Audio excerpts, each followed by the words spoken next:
Welcome to Gift of Life, the Organ Transplant podcast. These are the stories of those who have received, given, and who are waiting for the gift of life, organ transplantation. Now here's your host and heart and kidney recipient, BJ Odom. Welcome to the Gift of Life, the Organ Transplant Podcast, a place where we journey through the incredible world of organ transplantation. I'm your host, BJ Odom.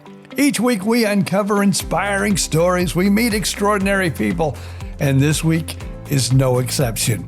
Please remember to support us by leaving that 5-star review and subscribing on your preferred podcast platform. And don't forget to join us on Facebook, Gift of Life, the Organ Transplant Podcast. And if you have a story that you would like to share on the podcast, please send us an email. The email address is giftoflifepodcast@gmail.com. Once again, that's giftoflifepodcast@gmail.com. In this, episode 28, we learn about Joe, a young boy with Down syndrome, born with half a heart, who defied all odds in his battle for life. Peg Eitl, Joe's mother, shares the incredible journey of their family's unwavering determination from countless medical procedures to the brink of needing a heart and liver transplant. She brings us Joe's story as we say good morning to you, Peg. Well, thank you, BJ. First of all, thank you for the opportunity. Anytime we get an opportunity to tell our story, to educate and promote Gift of Life is truly a blessing, and we appreciate it. So we'll start with, in 2020, our son Joe became the first person with Down syndrome to receive a combined heart and liver transplant. So Joe was born with something called HLHS, which is a congenital heart disease, basically half a heart. And at birth, he was referred to as a blue baby because his heart just couldn't provide his body with enough oxygenated blood. And truly, within hours of his birth, we were told he probably wouldn't make it till his first birthday. But Joe's a survivor. Before his first birthday, he actually had a BT shunt, which is basically a bypass to improve the access for more blood to get into his lungs, get oxygenated and sent out to the body. That first intervention actually brought him about 7 years before he had 2 major open heart surgeries, one called a modified Glenn and the other a Fontan. A lot of people don't realize that 1 in 100 children are born with CHD. I know you know that because you were one of them. Yes. Right? Well, my story is kind of different because they thought I was a blue baby, but once they got in there, they discovered that I wasn't. And then it wasn't until I was 14 with the experimental surgery, which was transposition of the great vessels, which I know you know about. And also they call it the mustard procedure. And they told my parents my heart was actually 2 wrongs were going to make a right. Now I'm going to let you get back into your story. Yeah. But you were one in 100. And so I don't think a lot of people realize how many are born with a congenital heart defect. But we were lucky. And because of the exceptional healthcare advances throughout my son's life, we actually got 37 years out of that underdeveloped heart. There were times in his life where he had some physical limitations, but for the most part, he had a pretty normal life. And whenever anything went wrong, there were options, many of them experimental, all designed to extend his life and get a little bit more life out of this underdeveloped heart that had served him quite well. But in 2019, when he ended up in heart failure, it was quickly followed by liver failure. And this time they'd run out of medication and surgical interventions. So we were told the only option was a heart and liver transplant. But we had always been told that Joe would never qualify for that. And early on, is that because of the Down syndrome, or why were you told that, or was it that he was so sick in life? Yeah, so it was initially because he had an intellectual disability. that is no longer legal. That would be discrimination. But as you may know, and a lot of people don't, the evaluation process for a transplant is rather subjective. So the value that a team places on an individual plays a role in whether or not that person gets a transplant. But there are a lot of other factors that go into it. And so in a subjective process like that, we weren't given a lot of hope. But when you're faced with end of life or put up a fight, for us, it was a pretty simple answer. It became a quest.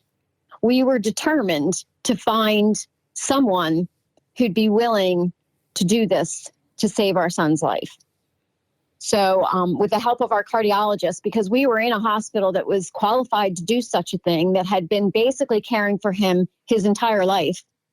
But for reasons I won't go into on the podcast, they were not in a position to take a high-risk case like my son. And so even though we were going through an evaluation process, it became clear to us that the only way we were going to get a transplant is if we found another facility that was in a better position to handle his high-risk case. So with the help of our doctor, there was a list put together of about 12 systems across the United States that were qualified and had done heart and liver transplants. Only one was willing to meet Joe. The rest rejected him on just the medical records alone. So at the height of COVID, we got in our car and drove 17 hours. We had actually taken him out of the hospital in Philadelphia, where they wanted to put him in hospice. And we put him in a car and we drove 17 hours to Nashville, Tennessee, so that he could be evaluated at Vanderbilt. Vanderbilt was not only willing to meet him, but they admitted him the day we arrived. And they spent the next 5 weeks evaluating him and helping save his life. He was in pretty bad shape. He was extremely weak. They were surprised that he survived the drive. But long story short, it took about a year and a lot of hard work.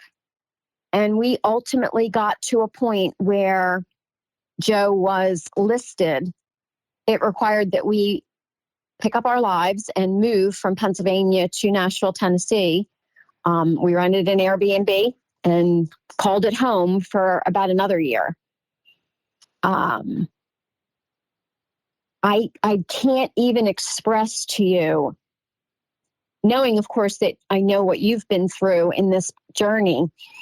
I can't express the gratitude that we have for all the people that made this possible. And the list is just far too long. Starting with the cardiologist we had here in Philadelphia, who was a champion in helping us get his story told to other hospitals. Even with all the failed attempts, she wasn't giving up. But then, we had this amazing team at Vanderbilt who saw my son, met my son, got to know my son, got to know the family, and they believed he was worth taking a chance. Wow. So they did. I must say, and of course, I hope people listening, and this is kind of like even with my story, but your story is so much stronger than mine, believe me. But to never give up and to keep fighting for tomorrow, and that's what you did for Joe. So I think you need to be proud of yourself, young lady. Well, it's funny. We all go through life and many of us ponder, what's it all about? There's no question in my life, my mission in life and everything I did leading up to this quest was to prepare me to help him. But he's the hero in the story because believe me when I tell you what he went through throughout his entire life. And then to survive this, what ultimately was an 18-hour surgery that unfortunately for us and for Joe, wasn't easy to recover from. There are a lot of things we learned along the way that we just didn't know going in. So if it's appropriate, I'd kind of like to share a couple of key messages for your audience. Not a Would you problem at mind? all. That's you know what? For however long we go here, this story is yours, and I want to give you the freedom to say whatever is on your heart. Okay, well, thank you. First of all, the gift of life is as precious as a birth. And in fact, it is really providing a rebirth for someone who would not survive without it. You know, as a recipient, what that means. A lot of people who have not experienced this cannot appreciate that in many cases, and certainly in our case, a family took the worst day of their life and made a decision to turn it into the best day of our life. So a young girl, 14 years old, tragically lost her life. But because of her family's wishes, my son is still here today. That is just something that I will sing from the hilltops for as long as I can. I have always said, when I'm done with this world, anything that's still available and, able to help someone else is up for grabs. I do believe, we leave our bodies. So anything that's left behind is fair game. My favorite bumper sticker. You can't take your organs to heaven, but Lord knows we can use them here on earth. And I know, I love right? that bumper sticker. Yeah, I love that bumper sticker. It's amazing. Well, and for transplant candidates, something that we learned, again, kind of the hard way, is that there's a very fine line between being sick enough and too sick for a transplant. And this is particularly important for congenital patients. So there were a number of times where my son was in heart failure, and there were Band-Aids, palliative measures that could be taken to extend his life. Unfortunately, because we waited until he was literally at death's doorstep, it made our quest a whole lot harder. It made him a much higher risk. And we were lucky. We found a hospital that was willing to work with us and help get him back to where he needed to be to get the transplant. So in hindsight, for us, that journey should have started years before. There are an awful lot of Fontan patients walking around today thinking that they have all the time in the world. And when the end comes, it comes quick. I won't go into all the gory details, but again, I will tell you that when he started to really fail and they didn't have interventions available, he went from looking pretty good and normal to looking like he was on death's doorstep in just a matter of months. So I want people to understand that. I also think that most people don't understand that transplant is not a cure. In our case, we traded one chronic condition for another. And again, I know your story. I know that you had a heart transplant and years later needed a kidney transplant.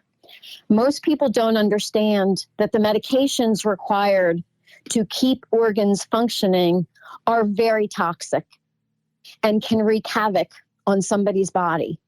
So in addition to having to maintain a very different lifestyle post-transplant, the ugly truth is that it is not a cure. And at some point, most transplant patients will actually face end of life. We all will.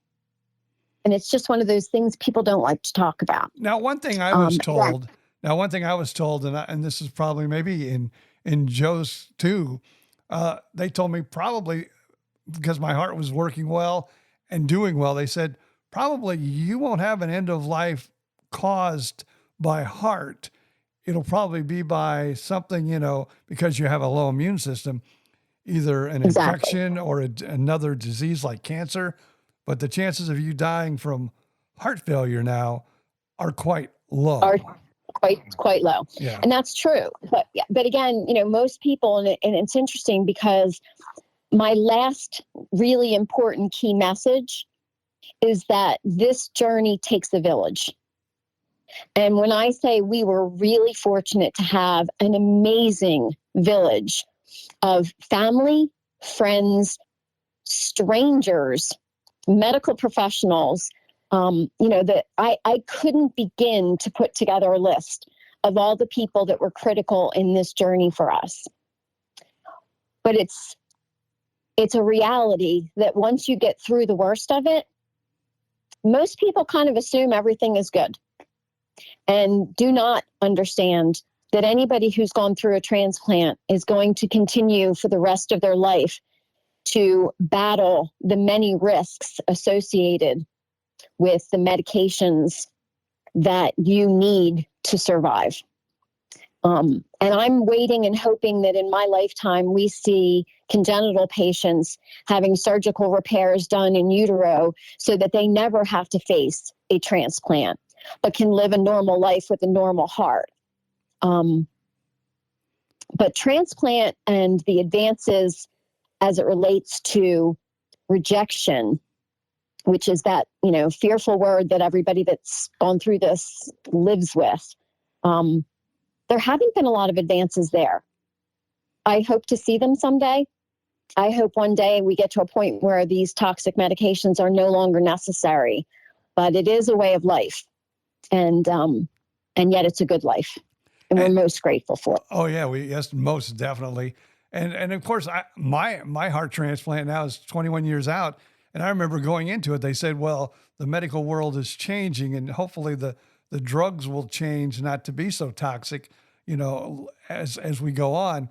And here it is 21 years and I'm still basically on the same medications I was day one, 21 years ago. Right. Which is amazing. I mean, and it's beautiful. And we thank God every day for this gift that my son received. We are proof that the will to live matters. In my son's case, he was hospitalized for almost a year before the transplant. And then he was in intensive care for over 7 months post-transplant with lots of complications, a lot of really bad days.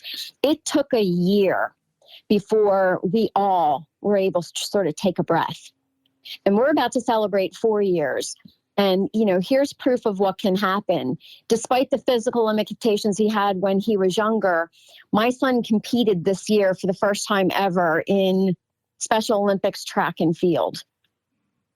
He's walking at least 50 steps a day. He's now running. He takes flights of stairs 2 steps at a time, something he was never able to do in life before. And I don't know that a lot of people realize the advances in medicine are such that, I talked about the fact that he was denied even consideration of a heart transplant early in life because of his intellectual disability. But it's only recently that surgeons have figured out how to take a single ventricle patient whose plumbing has been completely rejigged to meet the needs of half a heart and transplant not just a new heart, but rewire the entire system. So my son didn't just get a heart from his donor. He had to get the aorta and he had to have a lot of his arteries rebuilt. And they had to take out all the wires that were in there from pacemakers that had been put in throughout his life. His anatomy had to be completely rebuilt. It's amazing what they do. Absolutely amazing. And they continue to, it's a slow process, but they're continuing to improve even, as we speak today. Yeah. Now, Yeah, one thing never mind. But one thing I wanted to mention, at least in my case, And unfortunately, Joe did not experience what I did. Since I had been sickly all my life, when I did get my heart transplant, the next morning, I actually, woke up and I felt better than I had ever felt in my entire life. Now, it sounds like, he's went through a long, hard fight after his surgery to get there, but it almost sounds like he's, like you said, he's doing things that he never did before now that he has a functioning heart, which is truly amazing. Yeah. I mean, again, he's proof that the advances being made in medicine today are just remarkable. He's never really been able to articulate it, but we have a lot of friends. There is now a community of combined heart and liver transplant patients, many of whom were congenital and lived as single Fontan patients their whole life, or single ventricle patients their whole life. And they talk about this amazing feeling of being able to walk up a flight of steps and not be winded. We see it in our son. Again, he has this enthusiasm for doing things he was never able to do before. And as his parents, we look and think, we didn't know that he had those limitations. He never complained. He didn't act like he was struggling to walk up a flight of stairs. But when you watch him take a flight of stairs today, the difference is just remarkable. I've relied on other people to help me, sort of appreciate how stark the difference is. And yes, we didn't see it immediately because he had a lot of complications following the transplant, but we see it now. And that's truly amazing. That is for sure. Now, I don't want to get ahead of myself, but I think there really is also, besides Joe being a hero, there's another hero that you sent me a video on, which, I'm a very tender-hearted person. And I cried and cried like a baby the first time I saw it. And we're also, with your permission, going to put it in the show notes for this particular episode so people can go and see this video. And I recommend you see this video. But let's talk about a Philadelphia Eagle football player named Brandon Graham, which is also a hero in this entire story. Yeah, he is. He's not the only one. He because of a friend. Joe is a huge sports fan. Joe knows everything there is to know about Philadelphia sports. He is absolutely a Philadelphia Eagles fan, raised in a Philadelphia Eagles family. So, he's grown up watching their games, lived through the good years and the bad. When he got really sick and he was down, friends were visiting, people were sending cards, COVID hit. Friends couldn't really visit anymore.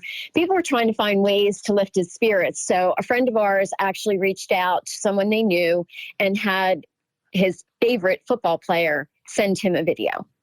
At the time, Brandon Graham didn't know who Joe was. He was fulfilling a friend's request. The video was so impactful.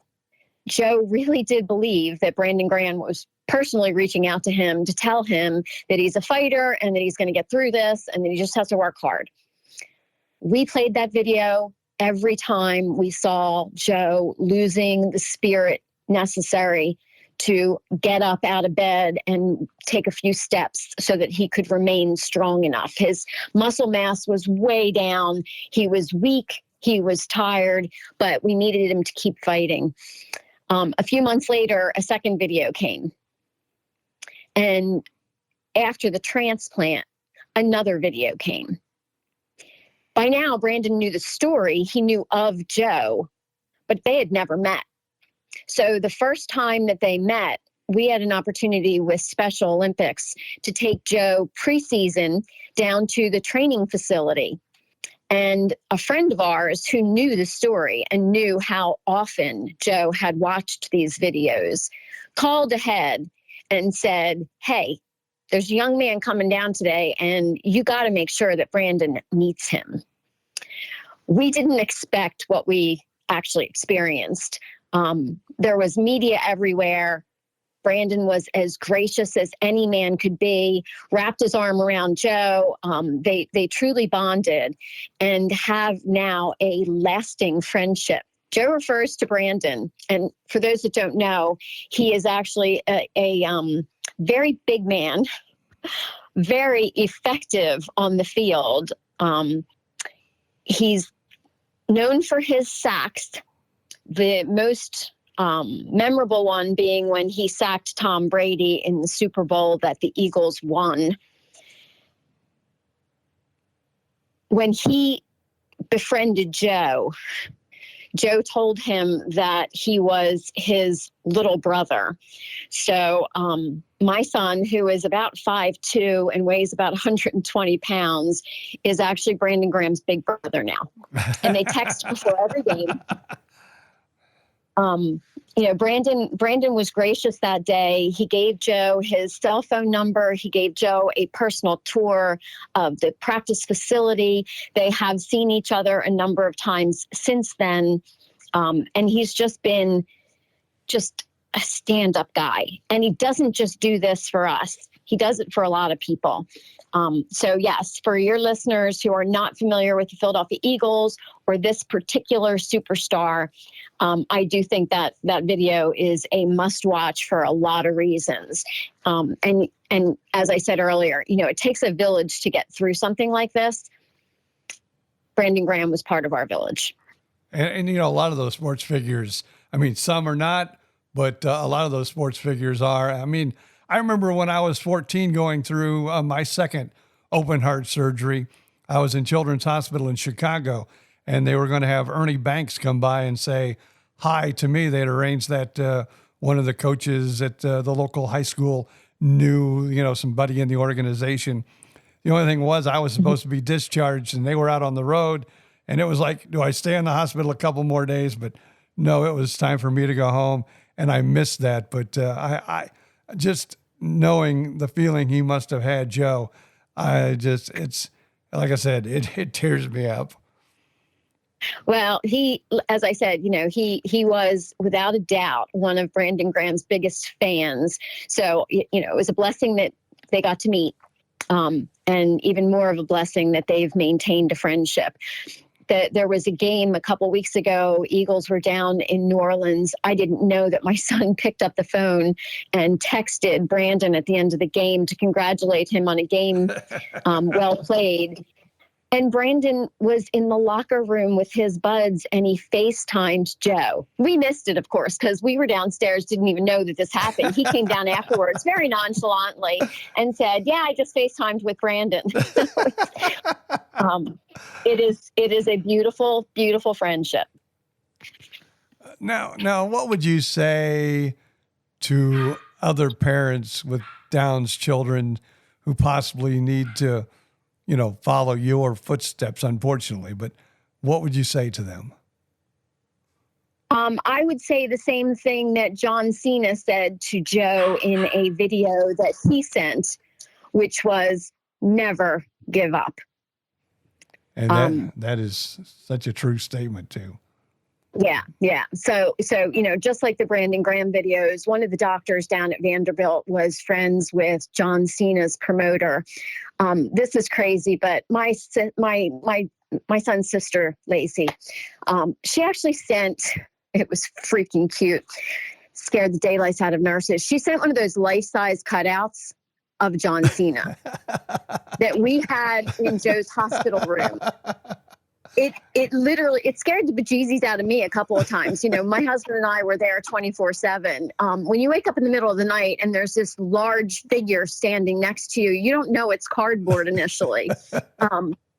It was the talk of the hospital for the entire time that Joe was in the hospital. And because this doctor saw it and had a connection, he had John Cena do a little video and sent that to Joe. And it was short, it was sweet, but the never give up that he recited in that particular video is something my son says every time he is faced with any kind of challenge. So, little things matter. And, maybe you have, maybe you haven't, but I've seen other patients that have went through difficult times and they have given up. And in most cases, when you do that, then the odds are stacked more against you than if you believe you can fight your way through it. I always said, keep a positive attitude and fight till the very end. And I'm so proud of Joe because it sounds like he's a fighter and a hero, and he's doing the exact same thing. Yeah, he doesn't know anything different, and it is beautiful. I'll be honest, I have so much respect for you, for Joe, for anyone else who's gone through a transplant. This is not an easy journey. I don't think I could do it myself. I've been an awesome cheerleader on the sideline, but if faced with the same decisions, I'm not sure I could have accomplished what my son has accomplished. I am one proud mama. You should be. And I think, people are proud of you and your husband for all you've done. And this, like I said, this is truly an amazing story. And when you first reached out to me with it, I said immediately, I have got to get this story on the podcast. There is no doubt about it. Well, again, we thank you for the opportunity. Gift of Life is an amazing organization. The advances being made today are making it possible for more and more lives to be saved. I hope that continues. We've seen big numbers in just the last few years.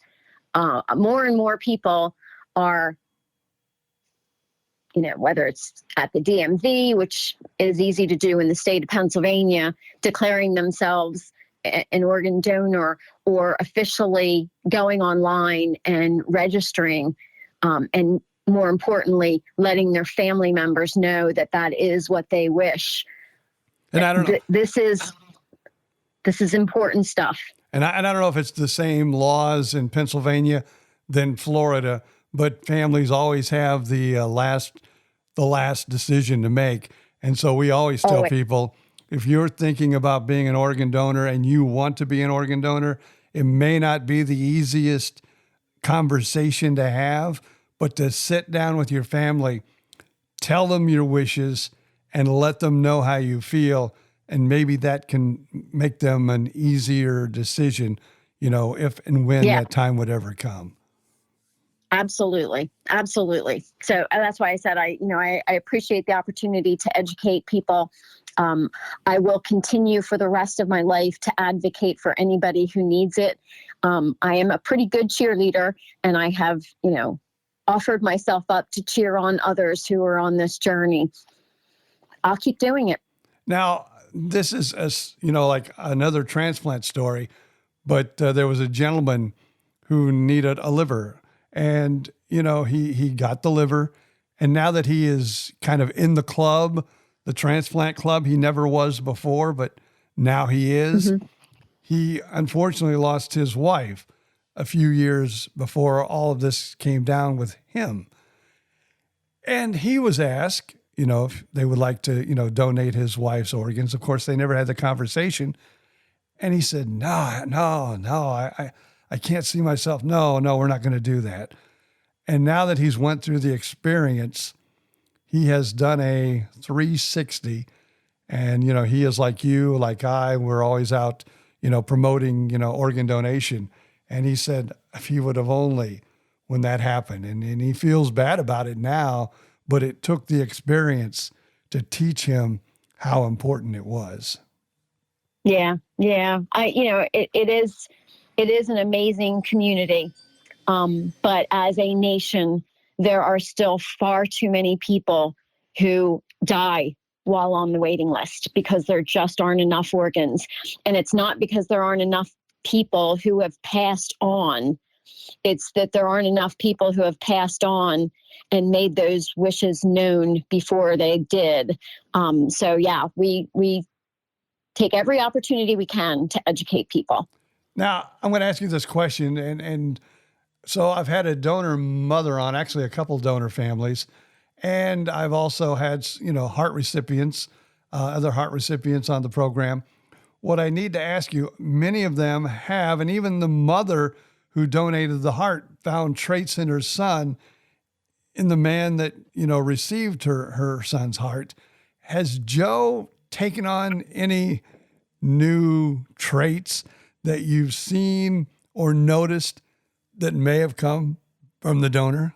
And have you met your donor family? So we have not, and I don't know that we ever will. I would welcome the opportunity. I understand completely why the numbers are what they are. It's, there's survivor's guilt, as, I can only imagine that most recipients go through. I don't think my son has ever had survivor's guilt. I will say there have been a number of things that we question, just like things that he likes and dislikes have changed, particularly around food. Now, part of that could be that he is just far more aware of the importance of eating the right kind of diet. But I think it's more than that. I actually do think it's traits. He's got the heart and liver of someone else. And they say hearts are the one, I don't know why, but everyone that I've talked to that kind of like follows this and studies it a little bit say there's something about the heart that is much more, compatible of changing thoughts and cravings after, the transplant. Yeah, we've heard the stories. It's fascinating. I wish there was more science around it. I have no doubt that is true, that there is a part of Joe now that is someone else, and that has affected some of the things that he likes and dislikes. I'm particularly intrigued by the people who talk about having dreams where they feel as if they are now meeting and understanding through dreams the person whose organ they got, whether they've met that family or not. In our case, the only thing we know about the donor is that it was a 14-year-old girl. Mm-hmm. We don't know anything more than that. So, as I said, I can only imagine what her family must have been going through that day. And I will be grateful until my end days for the sacrifice that they made. And I just wish they knew just how much that meant to us, and I'm sure to other families who received other organs.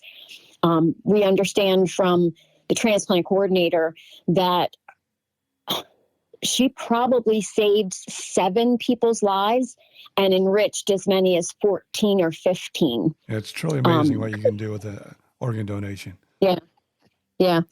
Now, I used to be a DJ. Well, I was a radio DJ. Then I was also did parties and things like that. So I was approached by a company in the Fort Myers area, Southwest Florida, called Special Population. And, I never really been around Downs, children or adults very much in my life. And I said, oh, yeah, I'll I was the type of guy that liked to give back to my community. This is even before my transplant. And I went and did it. And it was one of the most amazing communities I ever met. And so, excuse me, I said, hey, anytime you need a DJ for any party, call me and I will be there because, and I like I said, I fell in love with the community. But as I did it for years and years and years. Now, I noticed in the community, there are sometimes with Down's cases, they can be like a little fearful, a little, I don't know how to say it exactly. Did you have did the Down syndrome, besides the medical issues, have any problems like with hospitals? Like, did things go on that maybe spooked him more than it would someone? It was hard to explain to him, or how did all that work out with you?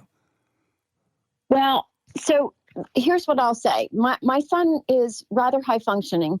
He went to high school. He got a high school degree.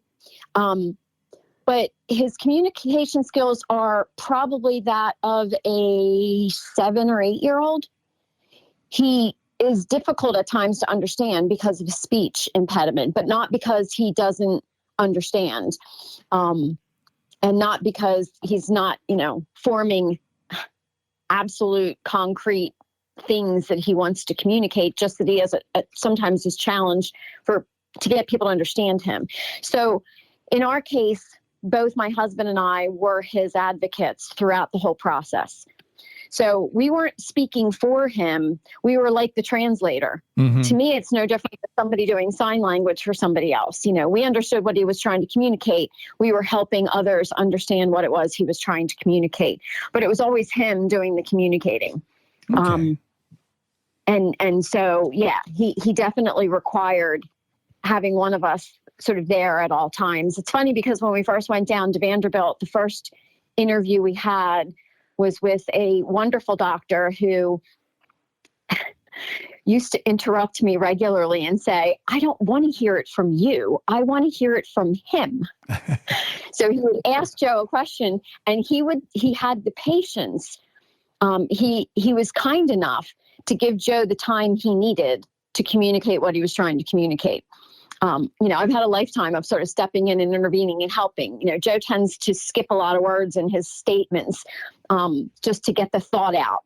Mm-hmm. So we were just blessed to have wonderful people around, and they were able to provide us the kind of access that was necessary to be a 24/7 advocate.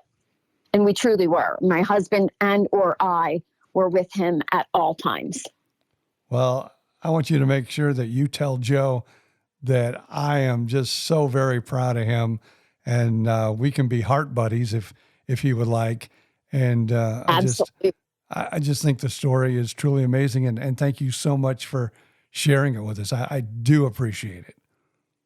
Yeah, no, and I appreciate the opportunity as well. It's been a pleasure to get to know you and your story. You give me great hope. We're about to celebrate 4 years. You're at 21. That's a beautiful thing. Now, is there anything that maybe I missed in this interview you'd like to pass along to the people? Because I'm gonna give you however much time you need, but right now it's like your soapbox. You can, as closing words, you can say whatever you would like. No, I think we've covered a lot. And again, being able to share sort of my key messages to others has been an absolute blessing. I look forward to maybe reaching someone who needed one of those messages today, tomorrow, or at some point in the future. I do believe everything happens for a reason. I thank you, Peg Eitl. Such an amazing story. I hope someday that I get to meet Joe. Man, it's just such a moving story. Thank you so much. And we hope you join us next week for another touching episode of Gift of Life, the Organ Transplant Podcast. If you have a transplant story, we'd love to hear from you. Just send us an email, giftoflifepodcast@gmail.com. Again, giftoflifepodcast@gmail.com. And also, we'd like for you to share this episode. Follow us on Facebook, Gift of Life, the Organ Transplant Podcast. And until next time, I'm BJ Odom. Thank you so much for being a part of our journey, reminding us all to enjoy each and every day of the gift of life.